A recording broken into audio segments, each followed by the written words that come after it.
Hey,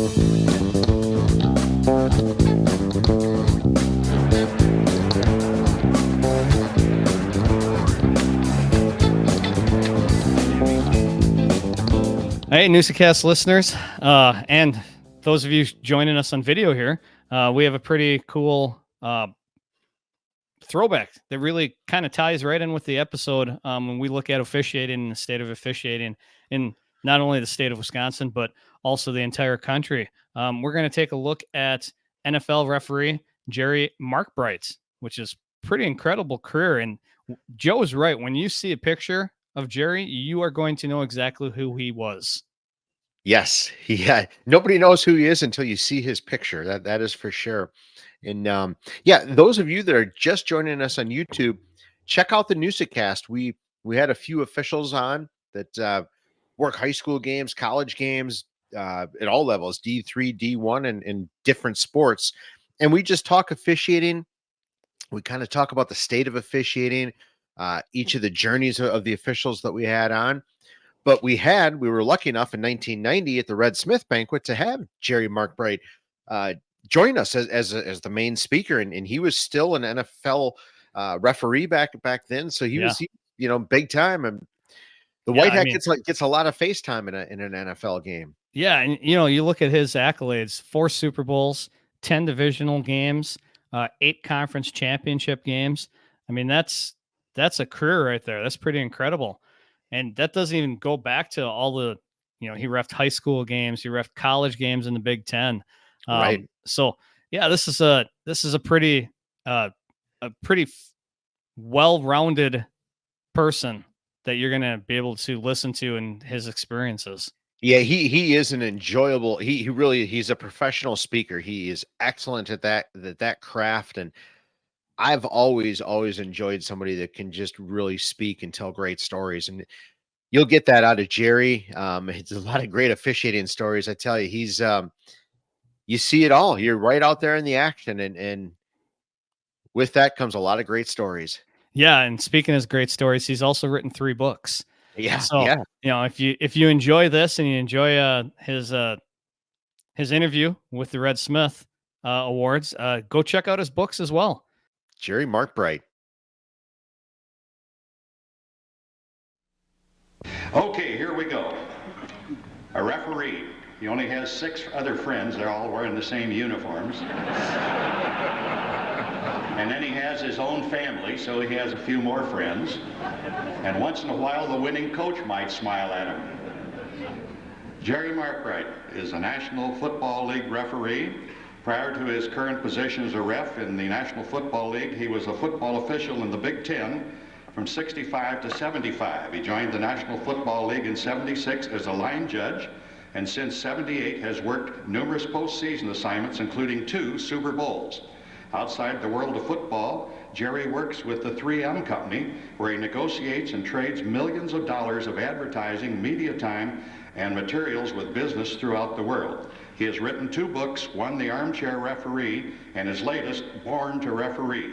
He appears regularly as an inspirational speaker at corporate and business seminars and events throughout the country. Here's Jerry.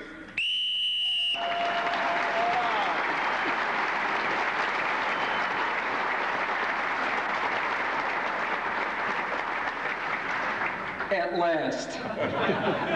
I almost couldn't get out of that seat. It's a great pleasure to be here, to be with all these dignitaries. Willie, who saved me on Super Bowl 21. Coach Infante, who has always been very nice to me. I knew he was happy when he saw me come in to work the Dallas game this year. I was filling in for another referee who was ill. And I could see in his eyes that he knew he was going to win. Because I haven't had a game that he's lost since he's been here. But he said some bad things tonight. That seeing eye dog story hurt me. I want to assure him that I will be here many times next year. I'm very impressed with Don Sutton's record. I always wanted to meet him, but I couldn't tell him face to face. You know, being a referee is kind of a minor celebrity role. I walked in here tonight, a few people recognized me, but most people looked at me. They didn't ask for my autograph here. They came by here. They asked Don. They wanted Coach and Fonte. They wanted Willie. Who's that guy sitting next to Sutton? Gee, he looks familiar, but I don't know who he is. You see, that's the way it is with a referee. I was in the men's room at O'Hare Field not too long ago, minding my own business, washing my hands, when I saw the guy behind me looking at me in the mirror. He looked from one side to the other. Finally, he nodded and went,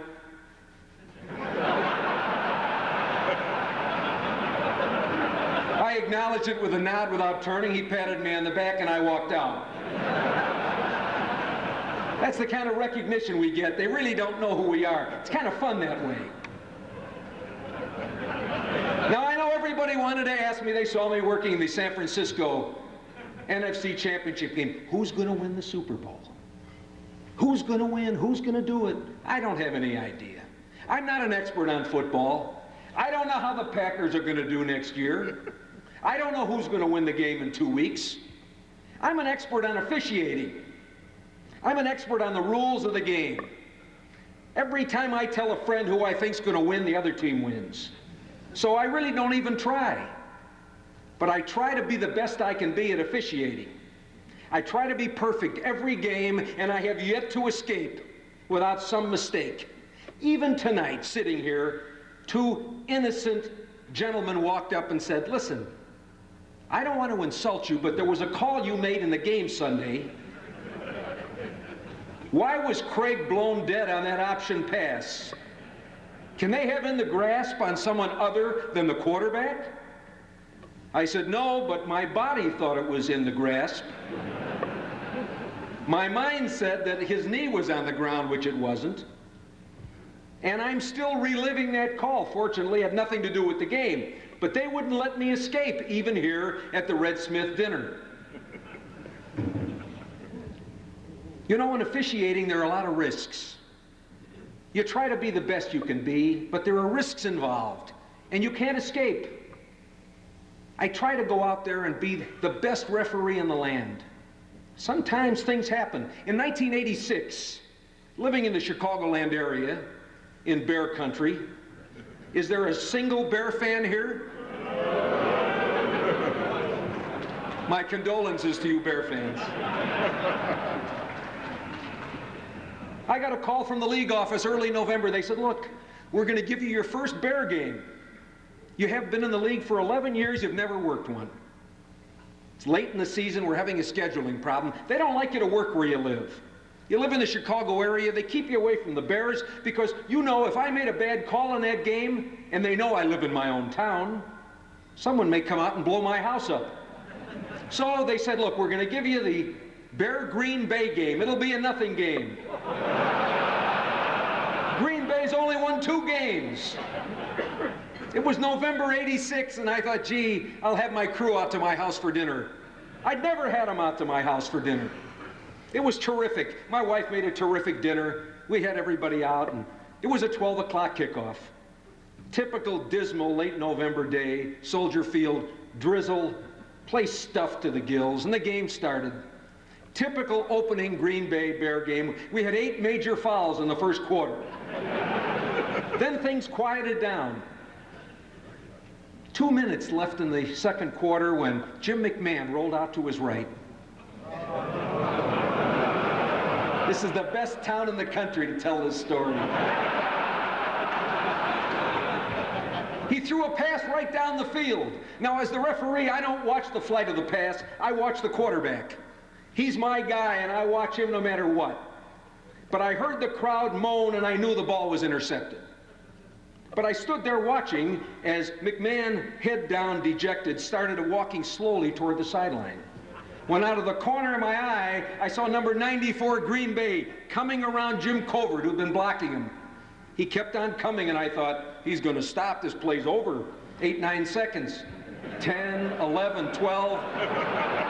All of a sudden, here comes this Charles Martin. He runs up, he grabs McMahon, he picks him up, turns him over, and stuffs him head first into the ground.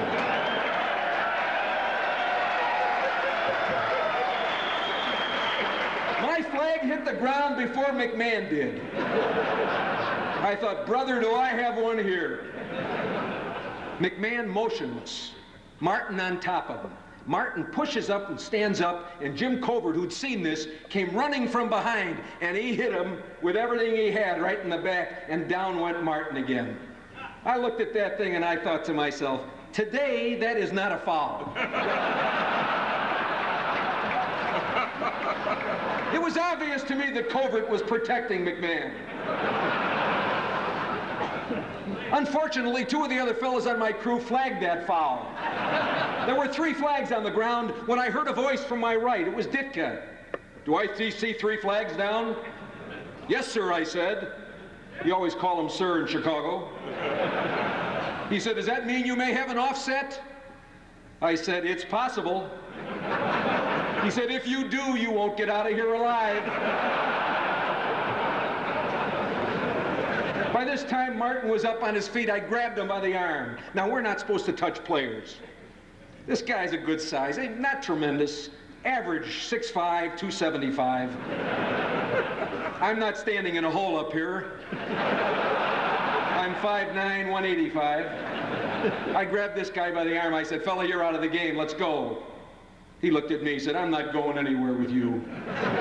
I said, if you don't, they'll kill you. He said, in that case, let's go. I took him over to Forrest Gregg. I said, Coach, this man's out of the game. Get him out of here. Greg looked at me and said, what did he do? McMahon was still motionless. I got back out to the middle of the field. Ditka's out on the field. He walked over to me, put his arm on my shoulder. He said, look, kid. He said, I want to apologize for that threat.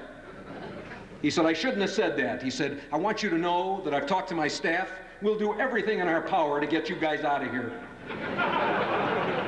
He said, but if you offset, we still won't be successful. I walked him off the field.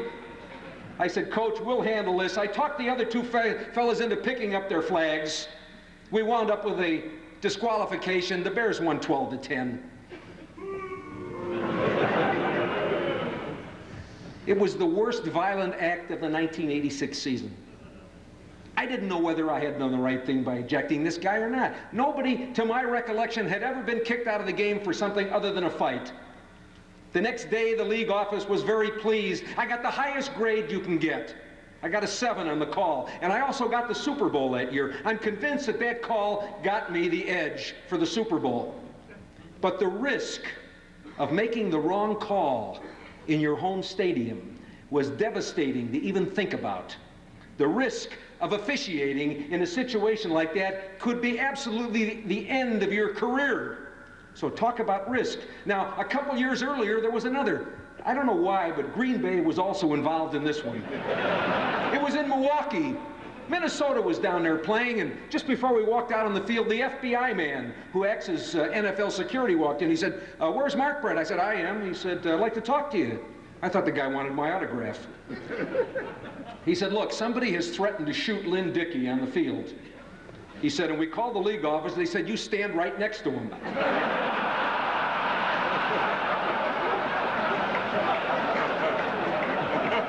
He said, what are you going to do? I said, I'm going down there to work the game. We've got to get this thing going. We can't stop. Television's the most important thing. I said, you better find the guy with the gun. I'm going down. I went down. There was Dickey with a heavy flak jacket on. He said, how you doing today, Jerry? I said, fine. He said, where's your flak jacket? I said, they won't let us wear anything but this striped shirt. He said, what are you going to do? I said, I'm going to be right behind you the whole day. They didn't shoot, of course, but the thought was there. And of course, the embarrassment of being a referee sometimes can really be something. You know, we walk around with a live microphone on. I must touch that mic 500 times a game to make sure that it's not on. Every once in a while, you forget to turn it off. 1988 season. Next to last game of the year, Dallas playing Washington in Washington. Washington needs this to get in the playoffs. Dallas hasn't won more than 2 or 3 ball games. And Dallas is driving for what would be the winning touchdown. Steve Pelur's got it with 3rd and 4. And Coach Infante knows what a head bob is. It's when the quarterback jerks and draws the defense across. And most of the time they penalize the defense, but I'm an expert on head bobs. And when he jerked that left shoulder and brought everybody across, and the flags went for defense. I had him pick it up, and I had offense, false start. I stepped out, turned my mic on, I said, I have a false start on number 16, offense. Steve Pallure was right next to me, and boy, was he hot. He said, that's the worst call I've ever seen. You've taken us right out of this ball game. He said, I want to know what I did. He said, you don't have the guts to tell me. Now, I was really upset because he was right there looking in my face, and I forgot to turn my microphone off. And he said, did you hear what I said? I want to know what I did. And I turned and I said, you jerked the shit out of it.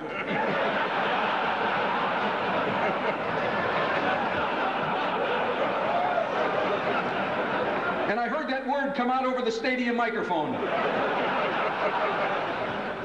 And in the airport after the game, I bump into Dan Jiggets, the color man. I said, Dan, did I get away with it? He said, well, I don't know. He said, the camera was right on you.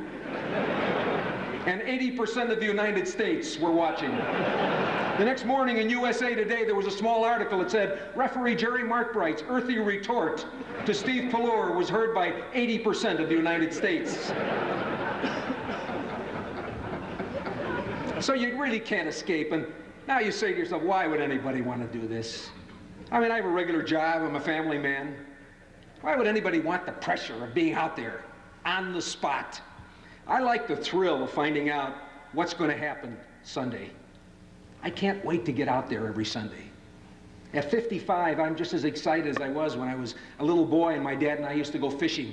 He used to wake up every hour. Is it time to go yet, Dad? He'd say, go on back to bed, son. It's only 1 in the morning. I still wake up every hour looking at the clock. Can't wait till that Sunday morning comes so that we can get ready to go and get out on that football field. We walk in that stadium, 7 guys, different races, different religions, from different walks of life, absolutely different. We get in that locker room and everything comes off and on goes that terrific zebra outfit. And we're all thinking football. We've been together for 2 whole days talking and thinking nothing but football. When that door opens and I fly out onto that field, I feel like Superman coming out of that phone booth. For 3.5 hours, I'm in charge of that football game. Now, it's not the most important thing in the world. It's just a football game. But to the fans and the families and all the people that love that football team, it's big-time stuff, and I'm responsible for it. It's a great responsibility and a great thrill, and something I wouldn't have missed for all the money in the world. It's absolutely the best. It makes me feel like nothing else in my life. The most comfortable time I have in the world is when I'm standing waiting for that ball to be snapped. Wearing that most comfortable outfit that I wear, looking around the horn to see all of the other officials poised, ready. It's that last 2 seconds just before the snap of 160 plays, 20 games in a football season. Now, I worked my last game last Sunday. I can't wait until next football season, till that season comes back. But I didn't start in the National Football League. I started working the B'nai B'rith Touch Football League 35 years ago and worked every level of football. You name it, I worked it, all the way up. 11 years in the Big Ten, and then miraculously into the National Football League. In 1976, I was a line judge with the famous Tommy Bell from Lexington, Kentucky, one of the great all-time officials. 77, he retired, and I became the referee on that crew. I was 41 when I got in the NFL. You can't get in till you're in your 40s. The babies, I felt like I was back in kindergarten at 40 years old. And then all of a sudden, I was 47, the 1982 season, and I had a shot at the Super Bowl. I'd had a great season. It was that strike-shortened year. I don't think I had a mistake. I couldn't believe it. I was glad it was a strike-shortened year. I was afraid if I'd had more games, maybe I'd had a couple of mistakes. The day they were to assign the Super Bowl, I was sitting in my office waiting, hoping against hope that the call would come. At 3 o'clock, the phone rang. It was Art McNally, supervisor of officials. He said, Jerry, you're going to be the referee on Super Bowl 17. The game's next Sunday. Get your wife, be out in California on Thursday night. Now listen closely. Don't tell anyone you're on this game. We'll announce it on Friday, but if you tell anybody and it gets out, we're going to yank you off the ball game. Now, call Western Union, confirm the assignment, don't mention the game. Good luck, congratulations. He hung the phone up. I took a deep breath. I couldn't believe it. Here I was at 47. The greatest dream of my whole sports life was to be realized. Super Bowl referee. I picked up the phone and called Western Union. Confirming January 30th assignment, I said. Careful not to mention the game. Signed, Jerry Markbreit. Please send this to 410 Park Avenue. National Football League. Congratulations, Mr. Markbreit, said a motherly voice. You must be the referee on Super Bowl 17. We see you every Sunday on television. We won't tell anyone. There are only 500 operators in this office. I got out to California. The crew came. Everybody was excited. We just couldn't believe we were on this ball game. On Friday, we went out to the Rose Bowl to practice.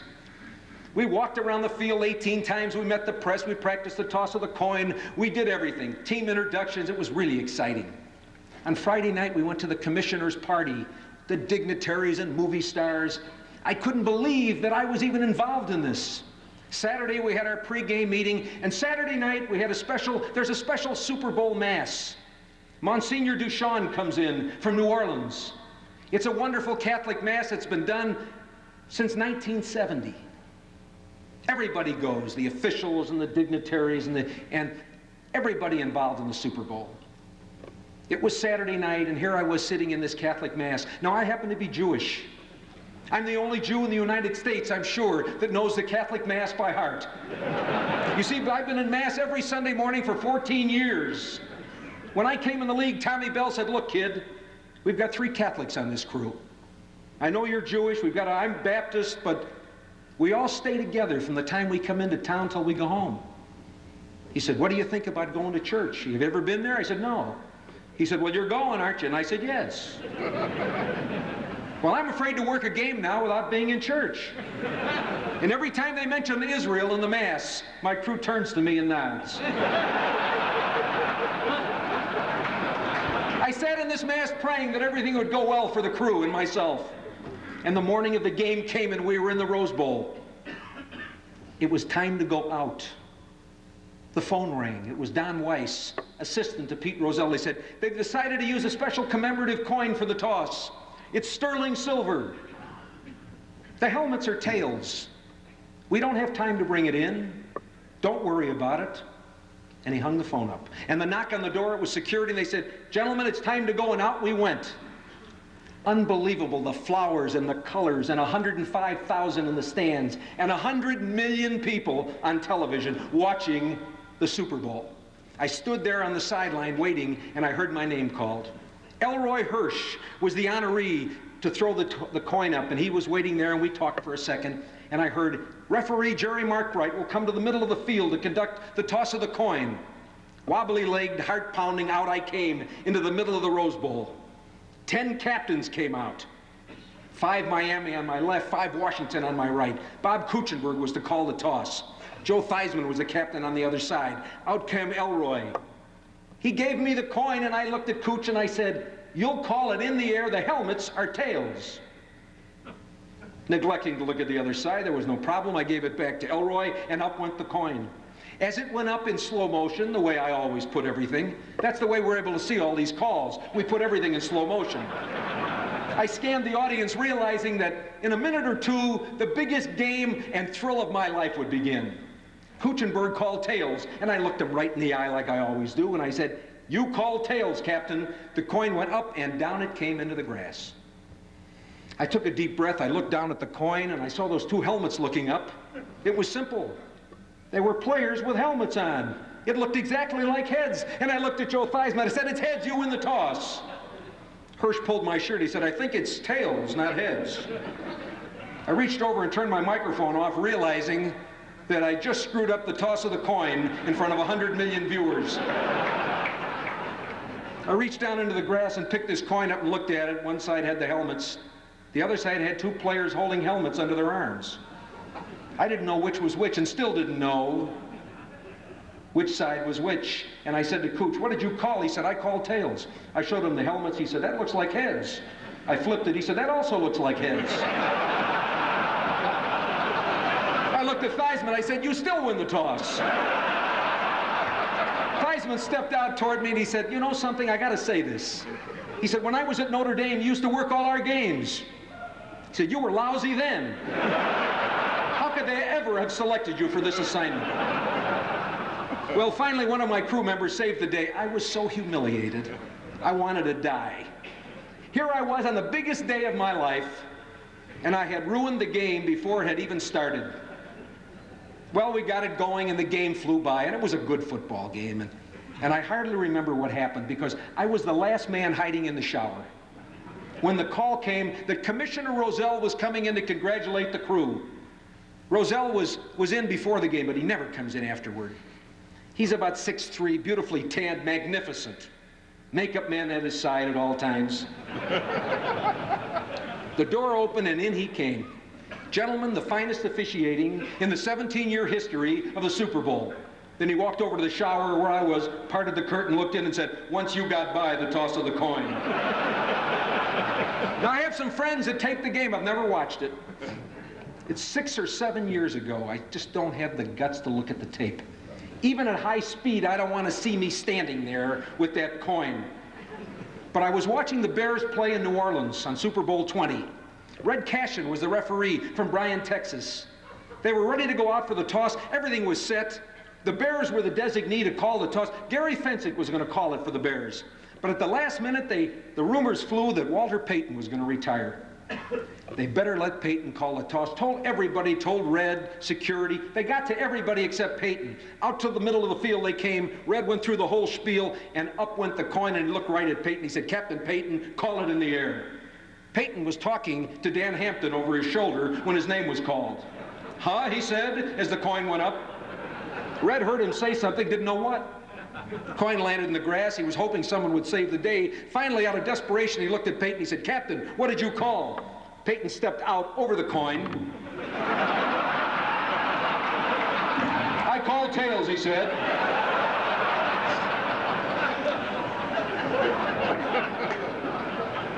When they called me to work Super Bowl 21, my second Super Bowl, Art McNally said, there's a message from the office staff. He held up the phone and they all hollered, "Don't screw up the toss." When Willie and I met, I wasn't worried about working the game. I was worried about the toss. We were both worried about the toss.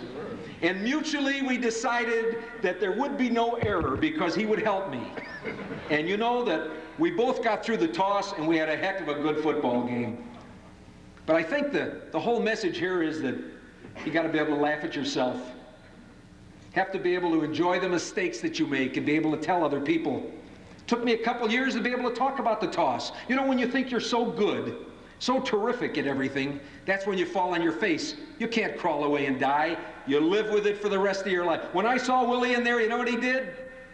Call it, ref. You know, when I came in the National Football League as a rookie with Tommy Bell, I remember walking down onto the field with Tom. He said, "Kid, in a couple of minutes, you're going to have the first foul of your career. Remember, number one, make it a good one. Number two, make sure you get the number of the fouler." He was a stickler on that. We walked down. It was our first ball game in Philadelphia. I was the line judge. I was excited. 2 plays into the game, bang, defense offside. My flag went up 30 feet. I was excited. I was sure it was 68 offside. It was a nose tackle. When the play ended, I ran in. It was 68, all right. Or was it 65? Those two guys looked exactly alike. Bell killed everything. He said, "What do you have, kid?" I said, "Offside, Tom, defense." "And?" "Tommy, it's either 65 or 68. He stepped out, he turned on his mic, and instead of looking up at the press box like referees do, he looked right into my face. "He's got offside, defense, and he didn't get the number." You see, that's a cardinal sin. You never give a foul without a number. Did you ever watch a game on Sunday when the ref stepped out and he goes, "Personal foul, number, offense"? You look at your buddy and you say, "Gee, that mic failed again." But you got to be careful. You can't make up something. You know, there's the old story about the Illinois-Ohio State game. Winning touchdown called back. Illinois on a 90-yard run, clipping. Referee went over to the field and said, "Joe, what do you have?" He said, "Clipping Illinois." He said, "Who did it?" He said, "I missed the number." He said, "This guy wants a number." He said, "It was 77. Referee stepped out. He said, "Personal foul, clipping, number 77, Illinois." Coach, red-faced, raced out onto the field. He said, "It better be a damn good foul. Red Grange retired 40 years ago."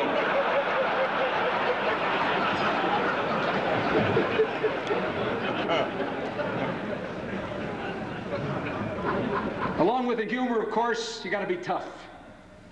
You know, when I walk out on the field, I feel like I'm 6'8", 280. I'm not afraid of anybody. I'll step in and break up a fight with the biggest guys in the business. I just feel like I'm that tough and strong out there. During Super Bowl 21, I was having a conversation with Rulon Jones in the middle of the field during a commercial. Jones is 6'9", about 270. And we had a really nice conversation. The next week, it was in Sports Illustrated. It was a picture of he and I. My head came up to the bottom of his number. I looked like a midget out there. I couldn't believe it. I just felt so strong. 3 years ago, I was working a Raider game. Howie Long was complaining to me that he was being held. Long's about 6'6", about 275, and he's tough. He said, "They're holding me." I said, "They're not." He said, "I said they're holding." I said, "You're not." He said, "You calling me a liar?" I said, "I'm not calling you a liar, but I'm telling you they're not holding you." He said, "I'm going to punch you right in the face." He said, "Nobody talks to me out here like that." I said, "Oh, you are going to punch me in the face? Go ahead and do it right here." His teammates heard this, Matt Millen and the bunch. "Go ahead, Howie, hit him. Go ahead."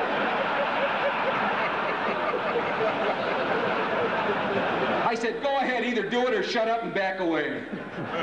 I knew he wasn't going to do it. He backed away, didn't talk to me the rest of the game. Didn't talk to me for 3 seasons, nothing, not a peep. Opening of the '87 season, the Raiders are up here at Green Bay. The game's over, we're in the airport.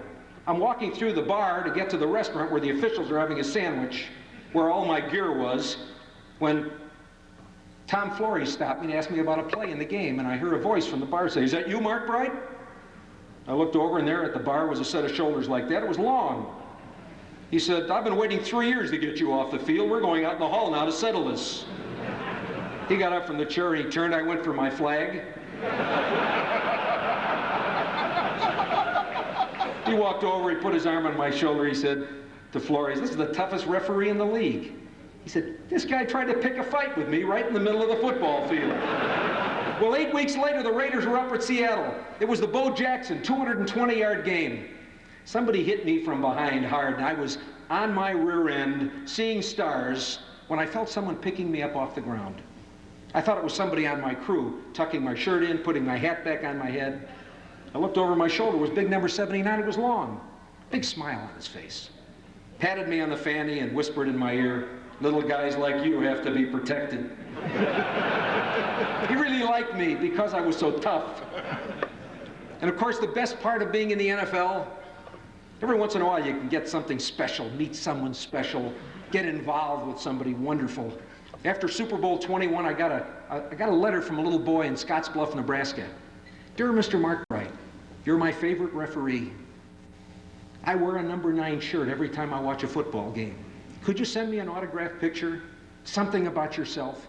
I was flattered. I sent it. Sent everything I'd brought back from the Super Bowl, T-shirts and posters and the like. About a week later, I got a phone call. It was Charlie Stacy's father. He said, "I want to tell you how much Charlie enjoyed getting your stuff. Charlie's the greatest football fan of all time. I want to tell you about Charlie. He's special. He's severely crippled with cerebral palsy. His whole life is sport. He has a hard time even speaking, but he knows everything about pro football, and he loves you and the officials." I was so flattered and so touched by his dad's call that I began to write to Charlie every week.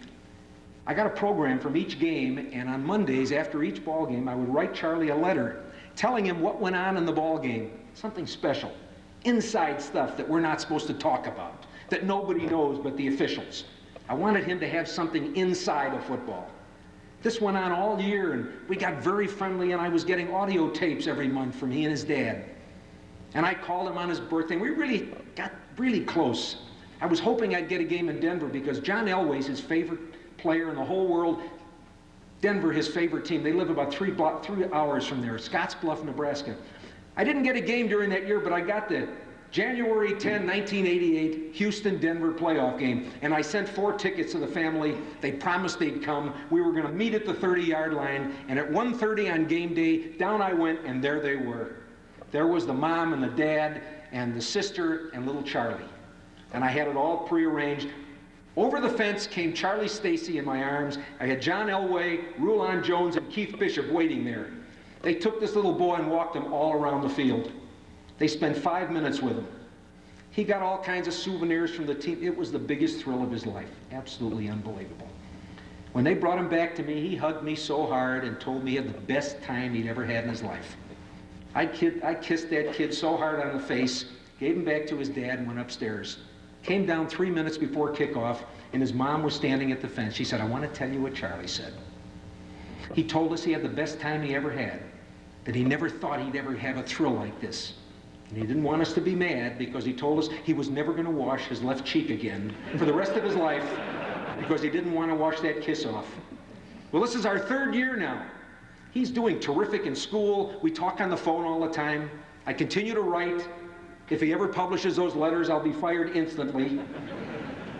But because of the National Football League, I'm involved in this little boy's life. The NFL is a wonderful thing. It's done a lot of wonderful things for people. I know you all enjoy watching the ball games. Rest assured that they are in good hands. I wish you all good luck, to all of the honorees tonight, and to all of you and your wonderful organization. And thank you very much for having me.